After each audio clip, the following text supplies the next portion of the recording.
going to start with the NFL, and with Week 3 in the books, I ask both of you, and we'll start with Keisha, what are some of the biggest surprises for you so far in this NFL season?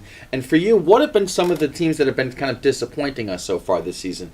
And lastly, are some of the coaches on the NFL hot seat? We know Rex Ryan, of course, as always, is, but they lost. They actually beat the Arizona Cardinals, the Buffalo Bills, this weekend. So, Keisha, what are your thoughts so far? I think one of the biggest surprises to me is the Minnesota Vikings. They have no Teddy Bridgewater, no Adrian Peterson, and they have still managed to be 3-0. And I think that the defense is the star of that team. And the last win they had was an impressive one against the Carolina Panthers when they sacked Cam Newton 8 times. So then on the flip side, I think the Panthers are a little bit of a disappointment for me. I thought that after going to the Super Bowl and losing the way that they did to the Denver Broncos and having just about everybody in place again this year from that team, I thought they would really come out as gangbusters and really have something to prove. In terms of coaches on the hot seat, I think that Sean Payton should be on the hot seat. So far, the Saints are 1-2 at this point, and it's very a lopsided team. They will put up points. Drew Brees will toss the heck out of that football, and they have a pretty good running game, but that defense stinks, and it has stunk for the past few seasons. So I think Marvin Lewis, if they can't get to the playoffs and win a playoff game, maybe it might look for a change. Michael, Philadelphia is a shock. They're playing with a rookie quarterback. They're doing really well. Minnesota, as Keisha mentioned, is doing really well. The Jets are confusing. Cincinnati's confusing. There's a lot of teams. There's a lot of things that's going on. There's teams that's winning that you're not expecting to win. There's teams that are losing that you're not expecting to lose. So I don't know. When she talks about New Orleans, the Saints, you expect more from them. They have a great quarterback, but they can't win. They can't bring in the big one. So there's no telling. We're gonna have to wait and see. We're gonna have to wait and see till the middle of the season, because all it takes is one game to get you off of the hot seat.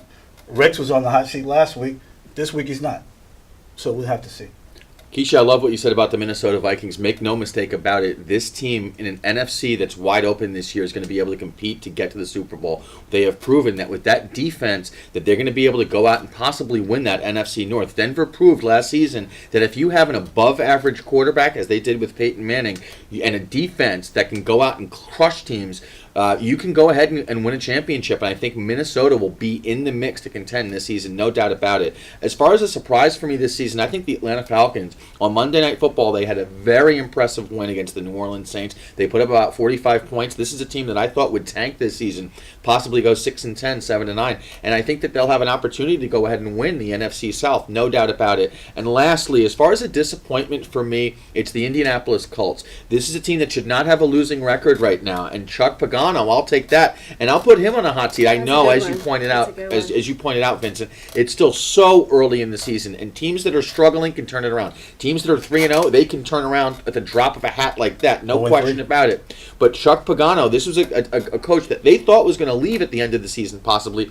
Jim Irsay went ahead and gave him, the owner of the Colts, went ahead and gave him an extension, which people did not think, because they had a rift with the general manager. But Chuck Pagano, look, Andrew Luck has not necessarily been the franchise quarterback that we thought he would be. That doesn't mean he's not one of the top 10 quarterbacks in the NFL. But I really want to see the Indianapolis Colts turn things around. I like Luck, and I think that if they can't even make the playoffs this year, or at least go on somewhat of a playoff run, then Chuck Pagano's got to go out the door. No excuses. If I was you, I'd wait till the middle of the season before I really get excited about Atlanta.